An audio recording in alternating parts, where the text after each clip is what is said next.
Hey, welcome to Film Fanatics. My name is Dan. My name is Justin. And I'm Joe. This week we meet some fantastic beasts in the latest movies from the Potter world, plus 3 smaller releases with big names. Haley Steinfeld and Woody Harrelson in Edge of 17, Miles Teller in Bleed for This, and Vin Diesel and Kristen Stewart, among others, in Billy Lynn's Long Halftime Walk.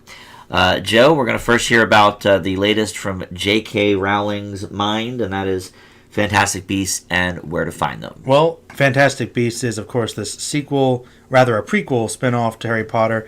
We follow a Newt Scamander, that's played by Eddie Redmayne. Now, he's this expert on magical creatures, and as he goes to America, Newt befriends American wizards and witches, as well as a muggle. And this film isn't just about cute beasts, though. It's about stigmas regarding the fear of magic in the muggle world and laws forbidding any pleasantries, such as romance between the two. Now, you throw in another Dark Lord, because there's always got to be a Dark Lord. Clearly. And you've got a bunch of subplots, and there's another look into the world of Harry Potter, but this time set in the backdrop of the 1920s, which I thought was a nice touch. Now, I'm glad Rowling wrote the script because it adds a more personal flavor that feels a bit more like the spirit of the books. Though, ironically, it's a book that I didn't read that was barely a book. I was going to say, it's based on a book, it's not a book. But, even so, you can tell there's a little bit more of her personal touch there, which I do appreciate. And it is interesting to see this world from a new setting and outside of the Potter storyline itself, because as cool as the story was, it was always very contained. And there were a lot of questions that maybe these movies could answer. The visuals are fun, and the characters are pretty quirky and likable. And I think that if you're a fan of Potter, you'll like it. But it's a separate enough of a story that the uninitiated might be able to go in as well. The only real negatives I can think of are that while there is a great deal going on, I think there might be a little too much going on at times to kind of keep up with everything.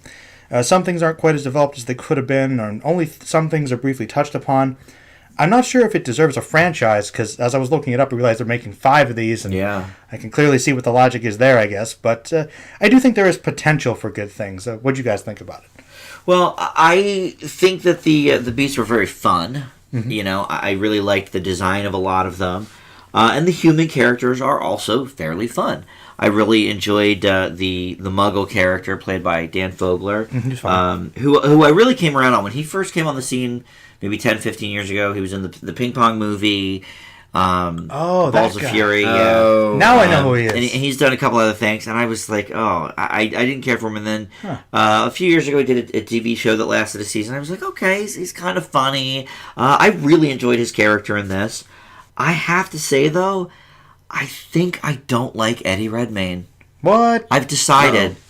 I mean, we talked about this in The Danish Girl, that the woman that we love so much outshined him. Vikander as the wife. Other than Hawking, wow, I don't think I'm behind Eddie Redmayne. Wow, I got to be honest. What is it about him that doesn't work for you? That's crazy. Well, first of all, he's the same in everything. Even though the Danish Girl, he's a man trapped in a woman's body, and here he's a magician with these fantastical beasts.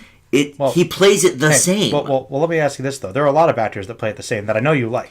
But they're always George Clooney. Like, George Clooney's Clooney. Yeah. Oh, he's Clooney in Hawaii. Okay. Oh, he's Clooney in space. Okay. This is Danish Girl, first transgender operation versus 1920s wizard played the same way. That really... Interesting observation. Kinda, yeah. And we all know he ate up the scenery in Jupiter Ascending. But he did raise his voice in that one, though. A little bit. Yes, a little bit. It happened.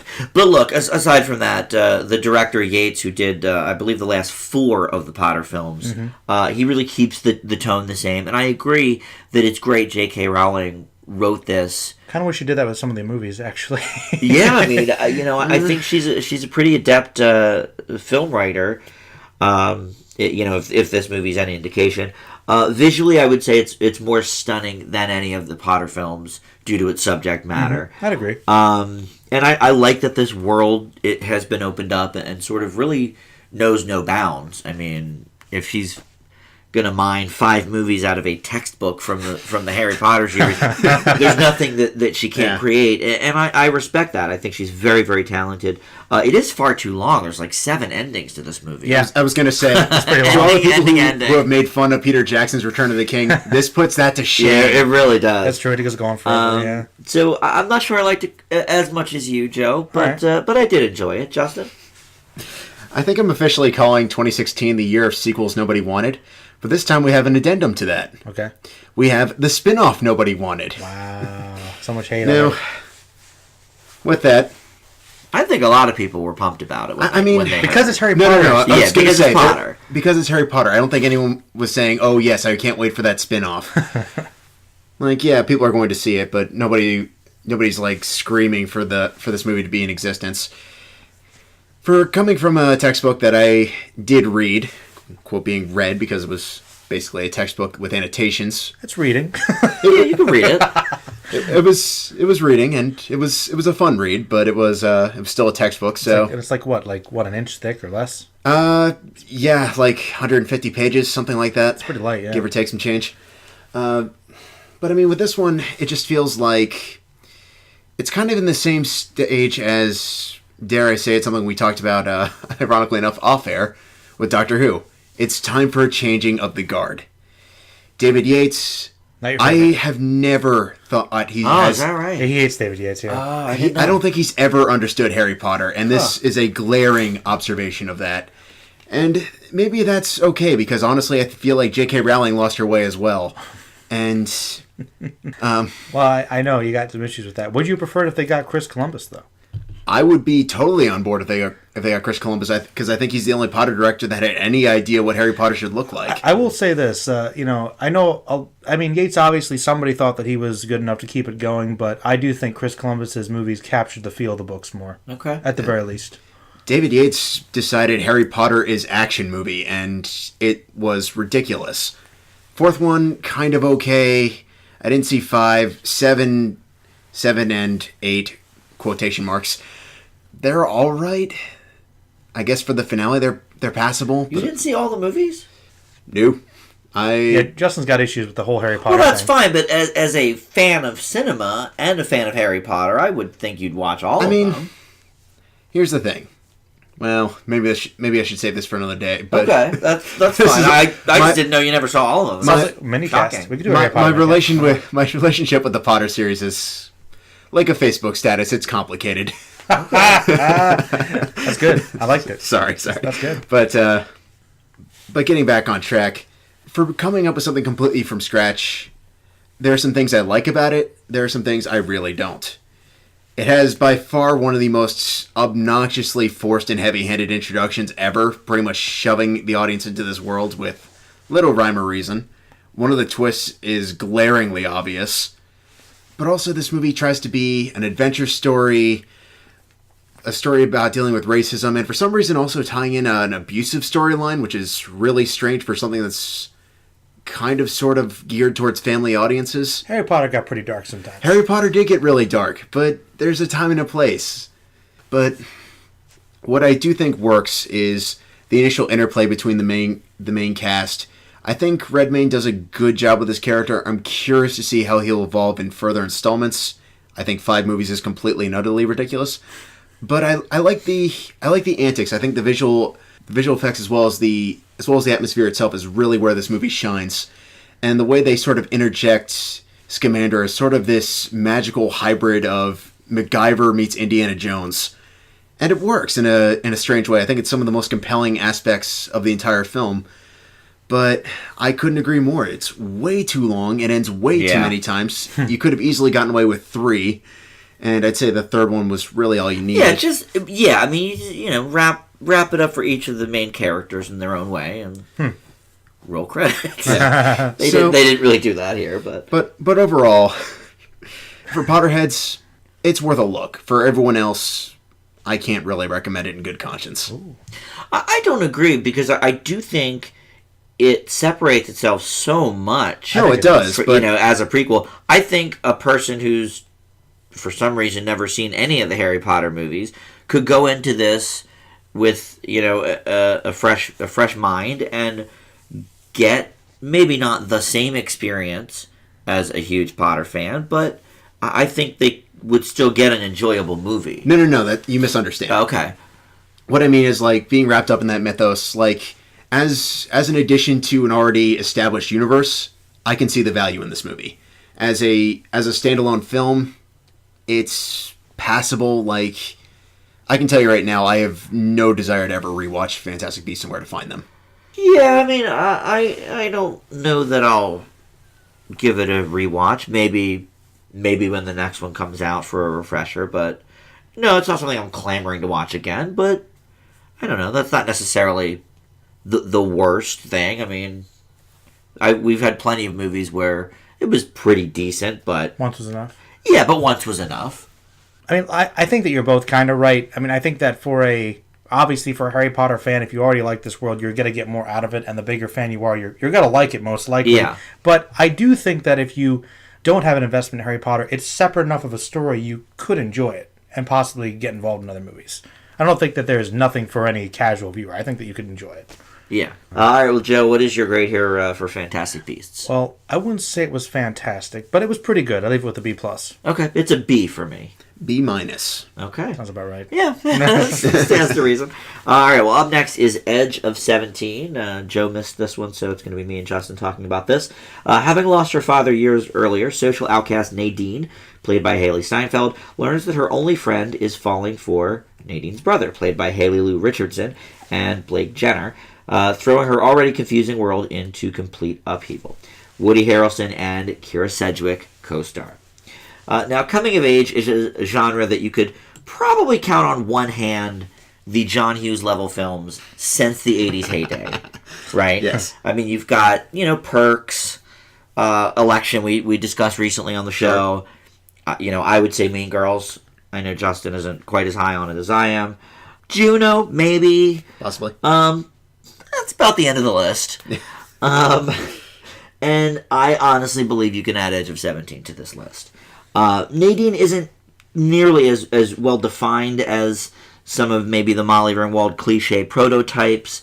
That could be because Molly Ringwald was kind of the same in all the different Hughes movies. Pretty much. So we sort of knew her, Yeah. But she still feels completely real. Much of the humor here comes from the interplay between her and Harrelson as the gruff teacher. But the movie excels most when it's going for real drama, like the back and forth with her and Sedgwick, or the uncomfortability of leading on the boy she likes in the car. I really think it's a real snapshot of high school life that never once goes for a broad comedy angle or an unlikely setup angle. And I think it works. I don't have too many negatives with this movie, other than that, she could be a little more well-defined, or you could have had the length of time span over the course of maybe a couple of weeks rather than like 3 days. I think there's enough drama to sort of space it out a little bit. And the other thing is, I think it's actually a shame that they drop a few too many F-bombs to get that R, because other than that, I mean, the sexing up stuff is very tame. I was going to say. And I really think it's a movie that anybody 13 and up can likely find something to relate to. Definitely. I think it's kind of sad that they push the envelope a little bit. And I do think Steinfeld gives her best performance since, she first burst on the scene with True Grit. Absolutely. She's consistently been good, even in a movie I didn't really care for, like Ender's Game. I thought she did okay. It was the role. It was, but I think here she does a great job. So, Justin, how did the movie grab you? I mean, I'll try to do my best not to step on your toes with this one, Dan. No, I agree with a lot of what you said. Coming of age is very much a tried but true genre. I think there's a lot of value with that. You have some greats. I'd maybe add, I don't know, maybe Easy A could be an addition to that list. Maybe. I thought The Way Back too. I know Justin like that maybe a little less than us, but possibly. Similar. The point is every maybe 3 to 4 years There's we a get couple. one. Yeah, it's not often. And I do agree that this is a worthy addition. My biggest issue with this is it doesn't really bring anything new to the table. Like, most of the stuff that happens in this movie, we've seen in other films. it's not necessarily a bad thing. It's handled well, and the performances are easily the staying point that this movie is worth the price of admission alone just to watch the interplay between Steinfeld and Harrelson. Sure. And God bless them for giving him probably an extra scene or two that he wasn't really necessary for, but come on, bring him back some more. I mean, he's in it probably more than any teacher would be. With this, absolutely. It's kind of like Paul Rudd in Perks. Like, you wanted to see more of him, but they only stuck him in a couple scenes because that made sense. Yes. But continue. Yeah, they're great together. He might be He might be top 5 scene stealers of 2016. But ooh, but getting back to it, where this movie also has a really big strong suit is, despite a little bit of a heavy reliance on flashbacks, I think it does a very good job of trying to stay neutral in the matter, trying to make these characters as real as humanly possible, and also trying not to simply demonize people since we're seeing it from one perspective. They make the characters complicated, and there's a lot of payoff in unlikely places as the story goes along. Unfortunately, it ends on a giant indie cliche that has become exhausted over the course of our tenure on Film Fanatics. But it's cute though. It's cute, and it doesn't run on too terribly long, but it is noticeable. But overall, I think it was it's a fun ride. I can't say it was one of the true standouts of the year, but it was fun. Well, I'll tell you where I think it does differentiate from a lot of the other ones. Sure. Is that its use of some technology. Because the recent ones we mentioned, Perks of Being a Wallflower takes place in the 90s. Yeah. Way back takes place in the 80s. This is the 2010s. And this is the first, I think really great coming of age movie where they do implement things like texting. And, they do talk on the phone a little bit too. Okay, that's old school. But it does implement some technology things. It also implements I don't know what the word is, the social importance, I guess, of random hookups. That, yes, we certainly see an Easy A, but that was more for a business proposition than for hooking up sake. Plus modernized Scarlet Letter, but I digress. Well, obviously, but yes. No, I get you. I'm speaking no. to the movie version, but so I thought it's enough to sort of get it a little bit something new. I do appreciate it to an extent. It's just I feel like there was more to be said here, and I think spacing it out would have definitely made a world of difference in this case. Yeah, I agree. I think everything gets wrapped up a lot quicker than it would in real life. I mean, if your best friend's, shacking up with your brother,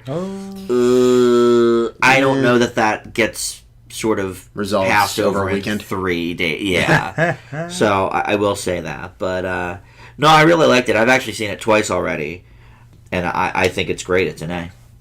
B+. All right. Well, we've got Bleed for this next. That's going to be with Joe. This one is one of those ones based on a true story. Miles Teller plays Vinny Paz. He was this world champion boxer who refuses to retire after he gets into a massive accident that leaves him severely injured and almost paralyzed. There's a massive spinal injury. And the film is basically about his struggle to recover from said spine injury. That's pretty much it. Is the movie. Seriously, the movie is exactly what you think it is. It hits all the inspirational beats you'd expect in this kind of recovery story. Now, that's not bad, but it is pretty predictable. Monumentally so. Miles Teller is good as usual, but it's not like it's his best performance or anything. I've definitely seen him do better. It's good, but it could have gone further into the psyche of the guy. And then again, from what I understand, he was a much more flawed person in real life, and they probably could have delved more into that to make it more interesting. I was going to say. Instead of making him like this great hero guy. Like, it's inspirational, but I looked up a little about the guy. He had a lot. Real prick.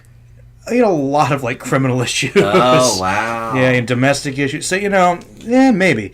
But I think that it was decent, but it's predictable. If they had delved into some of those facets of his life, maybe it could have made a more interesting movie. Huh. Okay, Justin, what do you think? The hate. Where to he said the hate. Where to begin with this one? I don't blame the actors. I blame the incredibly shoddy and generic script. Okay, the script. We get so many boxing movies nowadays. What's wrong with that? I like boxing movies. Right? But this is just so painfully generic. I must have looked at my watch at least 20 times while watching this movie. It's a little generic. It's like you say like, oh, it's predictable. It's predictable to the point of frustration. Like you can call every single plot point in this movie, right down to the training montages. Well, you need to have that. You need to have the training. And if there's 80s music in the background, even better. It's just a staple. It does take it's a place in staple. the 80s. Early 90s, actually. Oh, well, the opening's 88, so... Yeah, it builds a little bit of both. I think it... Yeah. Yeah, once he rehabilitates stuff, it's the 90s, for sure. Yeah, that's when that's happening. But you're right, there you go. Yeah. Throw in the... Once it rehabilitates itself, Once the film it's rehabilitates a cyborg. itself. Oh, fixing script now. Cyborg teller. Yes. I'd see that. And alongside that, the director for some reason decided it would be a great idea to throw in archive footage, which would be great if any of the people playing their likenesses looked anything like them. It's true. There is no semblance between Miles Teller and real life Bass. You should think they should have done a Forrest Gump thing, cut him in. Just like recreate if the likeness is literally that bad. But really, what does save this is the performances are pretty good. Teller has a convincing accent, gets into the role pretty well. Hey. Eckhart, I still feel like Hollywood doesn't seem to know what to do with him. He seemed like a pretty good role for Eckhart. I will train. He's come a long way from I, Frankenstein, but we all have. Thank God. Indeed. Though I find it fiendishly ironic that we all equally hate that movie and yet it keeps coming back in various... Well, you can't really forget I, Frankenstein. Yeah. Well, the majority of society can, Joe. But they don't understand the greatness of the tragedy of a man with a super scarred face that can't find love. No, this is just a boxing movie that may have had potential in some degree or another, but for the most part, just left me saying to myself, less than 30 minutes into the movie, why? Why are we here? Why this movie? Wow. And asking existential questions during Bleed for this. Why are we here? That's deep, man. Yeah. So the movie was boring him that much. He was just seeking. That's great, man. Maybe that was the true purpose. That's the true purpose, man. To bleed for this? That's the subtext, man. Your mind is bleeding from trying to ascertain the meaning. Well, I think it's a great performance from Teller. Great. I do. I mean, I it's not Whiplash. Come on. But compared to Divergent, sure. Compared to a lot of the stuff where he sort of started out doing a lot of the same roles. Divergent is one of them. But X. Project X and 21 and over. I mean, there's a lot of the Party Boy Teller mode. And this wasn't that. I agree, Justin. The accent is very good. I think Eckhart is trying more than we've seen him in some. Usually, it's a good performance in this movie from him, but sometimes with the accent, it's a little hard to take him seriously. And he's like going so much for the Rocky. What's the trainer's name? Oh, Rocky. Mickey. Yeah. Hey, Teller, you gotta. It's like, all right, we get it. You're gruff. Yeah. But my biggest problem actually with the movie, other than how many times can you do a boxing movie, is with his character. He's not really given enough of a background at all, yet they pepper in these things that we're supposed to care about. He's an alcoholic for one scene. He's living at their house now? When did that transition take place? It's just, they sort of build him on as this set piece. Mm-hmm. Yeah. But they never give him anything to do with it. Yeah. So I thought that was sort of weird. I do think it has a couple of interesting wrinkles that, other boxing bios don't have. The car accident instead of other thing. Every boxing person has some sort of this tragedy. is their, Southpaw. Rachel McAdams dies. wife dies. Rocky. All the other stuff with Rocky. Everybody died. Everybody. People are dead. Whatever. So he's got different things going on. It was kind of interesting. I can't say I was ever bored with the movie, Justin. It sounds like you definitely were. Oh my gosh! Checking the time there, asking the universe for answers. But why am I in there? I was engaged in the story. I just don't know how great it was. Sounds about right. Yeah. So I don't know. Anything else to add on?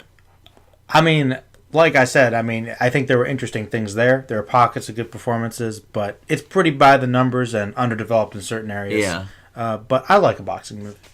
Yeah, I don't mind a boxing movie. I mean, When it's done well, absolutely. I think that I think the reason why, the question you're asking, like, how many times we do a boxing movie, as many times as you want, because I think people like those type of stories. But so long as there's some sort of spin to it, do. it can work. I think they tried to have a spin Well, with they him tried breaking the his spin. back. Yeah, with the obviously you may never walk again, and him trying to get in the ring. But that's fine. like I said, could they have gone further with that? Sure, definitely. Yeah, I would agree. But my agreement would come in the form of a grade, which is a B-. Okay, it's also a B- for me. C-. Oh, Okay. Well, finally, we have Billy Lynn's Long Halftime Walk. it's long, all right. And Justin's going to discuss that. Newcomer Joe Alwyn, in quite possibly the second biggest what the heck introduction ever, plays the titular Billy Lynn, a military specialist still struggling from the trauma of losing his superior officer in combat. He and his fellow soldiers from Bravo team are honored at the Dallas football halftime show while dealing with Hollywood prospects, loyalty, and devotion to family. Kristen Stewart, Steve Martin, and Garrett Hedlund, as well as, briefly, Vin Diesel, have supporting roles. I've had about a week to sit on this one, and I'm still asking the question, what was this movie? Because this takes literally 3 separate angles, and I'm still not entirely sure what director Ong Lee, who is a fairly well-respected director. I know. I think typically hits it out of the park. Typically, Hulk happened. I know, Joe, but I think it's okay. I don't hate it as much as he does, but no, this is like it's going for satire at points. It's going for existentialism at other points, which is really weird and out of place. And at other aspects, it's also exploring the concept of what's life for soldiers when they come back from war. All of which have potential for great movies. Crammed into one movie is kind of an incoherent mess. The performances range from passable to interesting to really mediocre. I think Alwyn is trying to play traumatized but goes for more stoic more often than not, which leads to more than a handful of awkward moments. The dilemma with Kristen Stewart's character, I think, helps justify some of it, but not all of it. And most of the interplay with his fellow soldiers are, frankly, kind of throwaways and generic soldier cliches, which is kind of a pity because it's really all about them to varying degrees. Yeah. It should be. Yeah. The halftime show thing is interesting, and I'll be honest, I didn't see it in the crazy 120 high frame rate thing that they were talking about for a while. Most due people to, didn't. Due to reasons. For technical reasons, yeah. Yeah. Sounded cool, but... Yeah. But in standard definition, just sort of there. Doesn't work as well as it should, and I feel that there could have been a nice balance to strike there.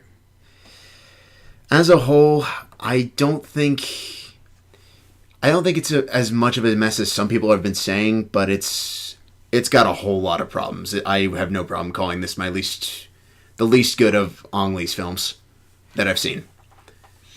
Yeah, it's very messily directed, which I don't usually get from him. I mean, Life of Pi was excellently directed. Say what you will about Certainly. the movie as a whole, but this book is unfilmable, and then he does it. He pulls it off, and it's great. Brokeback Mountain, obviously a more subdued story than Life of Pi, but also very well directed. This was just all over the place. The acting was so. You didn't mention Chris Tucker, I don't think. Biggest throwaway in the entire movie. But he was in it, and that whole like we're gonna make a movie about your life plot line. Just it comes out of nowhere. It stays in nowhere land, and then it ends on a big like so what? Yeah. What was the point of Like the scene? so that point of the scene, point of that whole plot. Sorry, it rephrase. fell flat. So basically, it's like Chris Tucker and Silver Linings, just kind of fades away. Ghost Tucker. But there's lots of things that don't make sense in this movie. first of all, the whole game thing just didn't ring true at all. The halftime show thing didn't ring true. No. NFL obviously didn't give them permission to use any of their logos, so they never say the word Cowboys or they're in Dallas, but the Thanksgiving game with the Destiny's Child halftime show. I was about to say that doesn't happen. It just doesn't happen. Also, I think if you're going to make a fictional movie around a event that could have taken place, sure. Why not pick something that actually was a thing?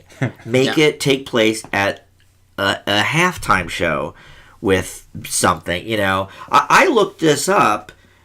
Dallas didn't even play on the Thanksgiving game that year. So why have it in Dallas? Have it in a city where they actually played a game that year. Yeah. So that didn't make any sense.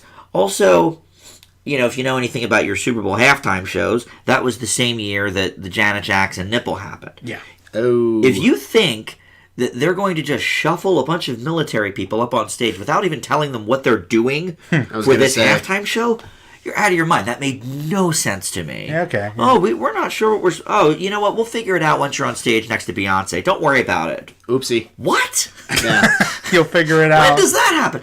Also, the script makes these guys really unlikable. Yeah, for the most part, yeah. They're war heroes, and then they come home and they're big D-bags to everybody. Yeah. Like, I don't know. It's not very sympathetic. They've got PTSD, some of them, all right. Yeah. But, they're just jerks to everybody. I guess they've been through a lot. They have. Yeah. But, be a jerk to Steve Martin because he's trying to lowball you on the price of this movie. Yeah. Or, be a jerk to the halftime lady who's not telling you what you're supposed to be doing. But, just being a jerk to, people coming up and saying, oh, thanks for, all your support of the country. Yeah. Well, F you, man. It's just seriously? I know they've gone through a lot, but Yeah. give us something. They give us a halftime walk. They gave us a halftime walk, sort of. Not really. Kind of. Sort of-ish. Halftime march-ish. Yeah. And the guy was hot. He was good to look at. But other than that, yeah, I don't know. This movie didn't have a whole lot, Joe. Maybe I was too easy on it. Yeah, I don't really have anything to add, to be completely honest. I think that I'd say the characters, when they're not being, D-bags, they're kind of just bland and flat, stereotypical. I was going to say incredibly generic. Very underwritten. And you're right, Justin. The movie's very unfocused. And I will say, I think there's a lot of interesting ideas. And I think the satire about showmanship is interesting. I was going to say the satire angle is probably the most promise this movie had. And the twisting of the truth and the glorifying of it. I thought that was an interesting concept. It sold me. Maybe a little heavy-handed, but a good message, I think. Yeah. Some good performances, like Stewart was pretty good. Yeah, she's fine. Surprisingly, yeah. She's good. No, she's done a couple good ones. And, but everybody else just kind of meh. You're right, the movie plot doesn't really go... I thought that was ironic because this is supposed to be the movie... I don't know if you get there was a joke, a subtext thing movie there. Within a movie, ha ha ha. And I liked some of the directing visual stuff, but I think it's definitely not his best shining stuff. It's Compared weird. to some of his other movies. There are some good shots. There's a few moments where the setup is good, but it's few and incredibly far between. But yeah, the story is really unfocused, and I would have been more interested to find out more about the specifics of what these guys were going on, so we could maybe have that more balance to showcase what they're doing now. And you're right, I guess some of the other stuff was just took you out of the movie, without bringing more... Fake Beyonce? Fake, with the wig. Oh. That was Beyonce. That was painful. Right. I can't believe Destiny's Child gave them the rights to these songs. They wanted to be nice. With that awful Beyonce lookalike. Well, they didn't know. Or from probably. the back, you don't even see her face. But That's all someone to see, I guess. But and perhaps the biggest offense for me is I wanted to see this movie because of Vin Diesel. But of course, I forgot. He's one of the highest paid actors in Hollywood. Never does it. So he'll just be in one scene, basically. And that's it. So hey, he did talk about, in true Fast and Furious style, how they're a family. Well, so you gotta give it. I would hope you gotta give him something I'd for hope that. So it wasn't. He's nothing if not consistent. He was fine, but there he was fine. But there could always be more. I think, Yeah, always. But we have Triple X soon, so it'll be fine. True. That long awaited. But I don't know. This movie was just meh. Okay. Honestly, just a lot of meh. It could have been better. I think there was some good stuff in here, but just way too sloppy and just bland for the most part. Most random final fight scene ever. Yeah, like once again, no real build up to that whatsoever. Like at all. Like at all. Like we could have cut the scene out and lost nothing. Could have cut a lot of things out and lost nothing. Could have cut out Steve Martin and lost nothing, and that's saying something. Honestly, they really could have. Even if you wanted to keep that bland movie plotline in there, no. Just have it end with Chris Tucker saying like, "Oh, you know what? What's the girl's name? Hillary Swank." Yes. Have him say, "Oh, you know what, guys? Hillary Swank's not into it, so sorry, we tried." That's it. You don't need Steve Martin's character at all in this movie. I guess it's just one of those things. Let's get him and use him for recognition. I guess, but like, I don't. What a thankless role. Yeah, Joe, you might be a little higher than me at least. What do you got? Well, I'm lowering a little bit because you guys made me realize about the whole NFL thing. So doesn't make any sense. It's really a C doesn't. for me. Okay, D+. See? Ooh, Johnson liked it more than I did. Yeah, That's for standing. sure. Yeah, C. Well, that will do it for the show this week. Some interesting movies to discuss for sure. Certainly. Yeah. All right. Well, pretty soon we'll have Star Wars on the horizon, Rogue One, and Passengers with Jennifer Lawrence, my favorite. All right. Well, that will do it. So check us out on the Facebook group, Film Fanatics with an exclamation point, and you can also vote every month on our poll there. For the old classic listener's choice selection. You've also got the Twitter feed at Film Fanatics Pod, and of course subscribe here to our channel. So we'll see you back here next time. You're going to be up here next to Beyonce. Just don't worry about it. Like when you're waiting in the wings, we'll just tell you. Does that seem plausible? No, doesn't seem well planned, that's for sure. No, for the NFL. Doesn't seem plausible. Also, that they have. Kristen Stewart. Oh, y'all, I'll meet you in the parking garage after the movie. Or after the game. They just let her drive into where all the security is and all the tour buses are for the football players. They're Twilight fans.